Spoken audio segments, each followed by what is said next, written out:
Just as the Irish, just as the Japanese and the African American community left a legacy of court decisions, I think American Muslims are also going to be able to point to a legacy of court cases that make America more free.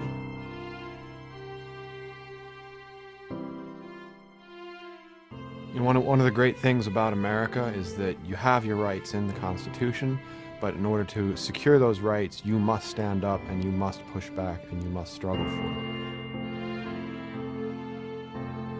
A necessary component of that process is the use of the law as a tool of advocacy and as a tool of establishing a foundation of equality.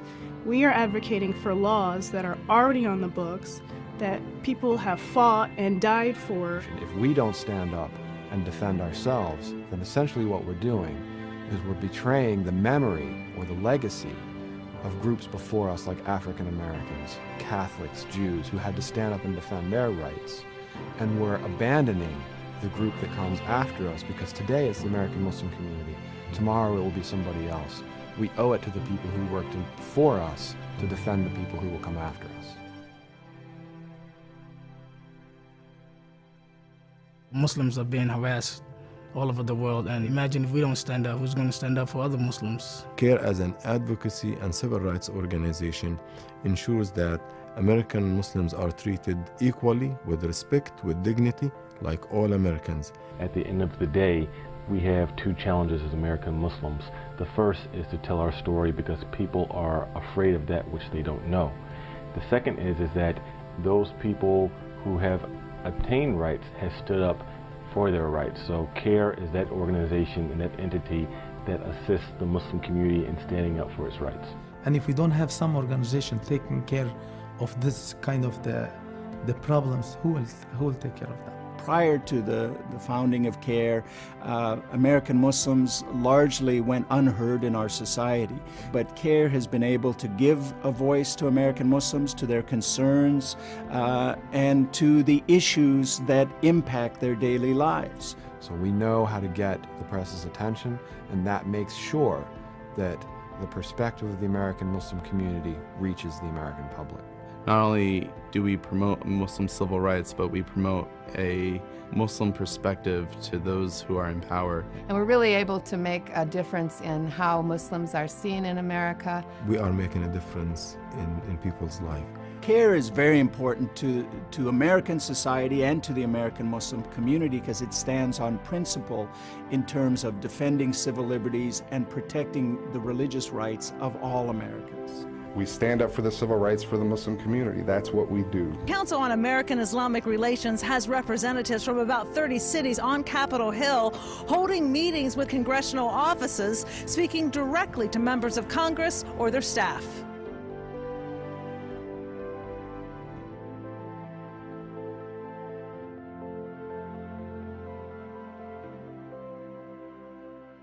An example of one of these cases is what we had happen to Ghulam Mohammed. In 2009, he traveled legally to Yemen, then Somalia, and finally Kuwait. He was, he says, studying Arabic. But last month, when he tried to renew his visa in Kuwait, he was detained by local authorities. They handcuffed me, and then they put me in the car. I asked them for a lawyer, and they laughed at me, and they smacked me for a lawyer. And all we asked for was just to recognize Gulen's rights. What we were left with was the reality that a person doesn't have rights unless they're willing to enforce those rights in a court of law. I mean, I contacted CARE because I knew that CARE is the only organization that had the organizational skills to handle this case. They put a good game plan, good strategy to release Gulen. Without CARE, I don't think Gulen would have been out. It would have took like 2 or 3 years. So we filed a lawsuit, and a few days later, Gulen came home. Ghulam Mohammed back on U.S. soil at last. It feels great to be home. Wonderful. I feel great. God bless America.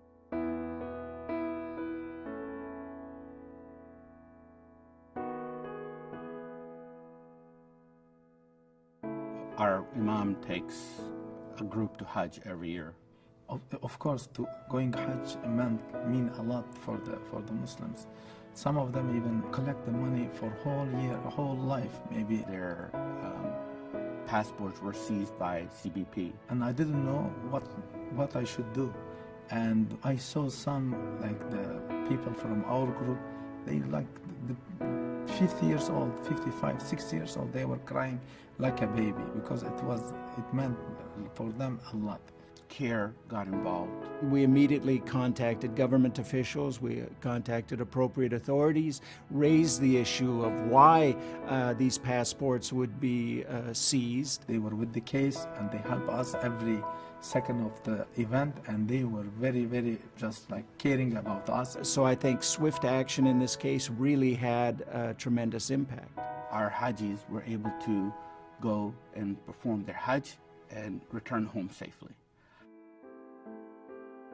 A new and a major challenge facing American Muslims and Islam in America is the active movement of Islamophobes. This spring, more than 24 states tried to pass laws that could have resulted in state-sanctioned discrimination against American Muslims. This is a preemptive strike to make sure that liberal judges don't take the bench in an effort to use their position to undermine those founding principles and to consider international law or Sharia law. They understand that this is a war for the survival of America. It's a cultural war, it's a social war. These laws serve the purpose of being a vehicle for a small but committed group of Islamophobes to organize anti-Muslim sentiment in the United States. Okay, so Tennessee has passed a law banning Sharia law, a felony to practice it in the state. A hearing is set on Capitol Hill next week to talk about, you know, how loyal or radical American Muslims are. It doesn't sound like cultural bridges are being built here. Unfortunately, no. And it's not just Tennessee. It's 13 red states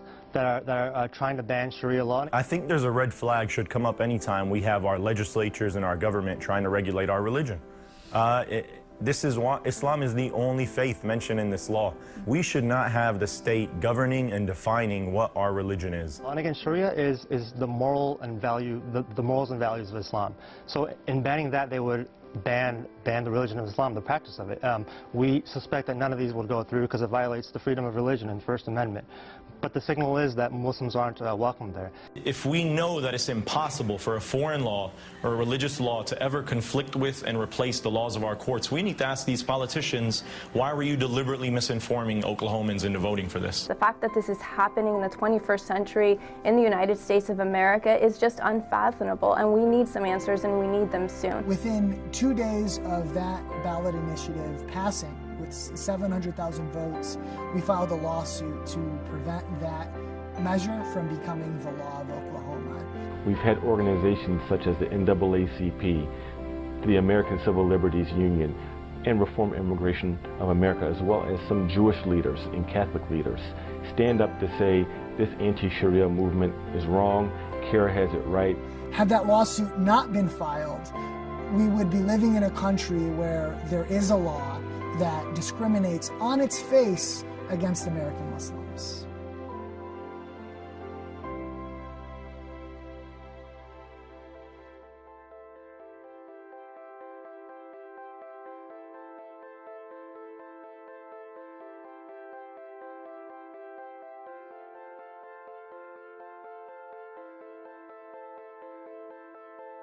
I believe the educational projects are one of the strengths of CARE, because CARE is not just a civil rights organization or an advocacy group, but we're also involved in educating America about American Muslims and about what it means to be Muslim in America. Whether it be the Library Project, the Journalist Project, or the continuation of the Quran Project, our educational projects at CARE offer the Muslim community a way to get involved, to help, to really make a difference and change things in America. A number of CARE chapters have Muslim Youth Leadership Symposiums in which we train young Muslims, high school and college age youth, about the importance of being civically and politically engaged. And gives them the advocacy tools that CARE has been building up over 17 years. And that way what we're doing is ensuring that the work of this organization is passed on to the next generation and continues to exist to defend our community long after people like me have retired. And so we hope that through the support of our community and so forth, that CARE can continue with its educational endeavors. So I'm very excited about the future of the American Muslim community in this country. Because CARE is working on these things, we ask the Muslim community to support us and work with us. American Muslims and the nation need a professional organization like CARE to challenge these Islamophobes and this fear-mongering against American Muslims and Islam on the national level, in legal capacity, educational capacity, informational capacity. It pushes back against them and makes sure bigotry remains at the fringe where it belongs.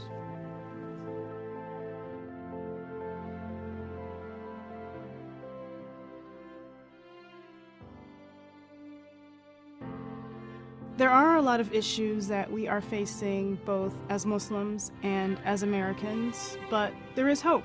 And throughout our history, we've had a tremendous track record of success. Our chapters nationwide are part of a national movement that is growing in response to the needs of the community and the nation. We're very patient, we're persistent, we use the media, we use legal tools available to us, and that gets us results. And as a Muslim, we should help CARE to stand there. All of us make this organization, not only one person, not only one office. CARE is willing to fight the tough fights. Every day, sometimes 7 days a week. We defend the Constitution, we defend our rights, we stand for values. We're principled in that if there is a violation of a right, there is a willingness on our part to do everything that we can to vindicate that right for that person. And we help them resolve these issues. They're dealing with this on a daily basis. We come to the defense of oppressed people. They supported me and they fought for me night and day. And effectively fight for the rights of the Muslims, our civil rights, and our human rights. I became an attorney at CARE because I wanted to be a part of the process through which American Muslims are going to become a part of the fabric of America. Because the job we do on a daily basis is vital. I know that I'm going to have a positive impact for the American Muslim community. CARE has succeeded so far because of the support of the Muslim community. CARE can succeed more. CARE can be stronger only if more people join the CARE organization.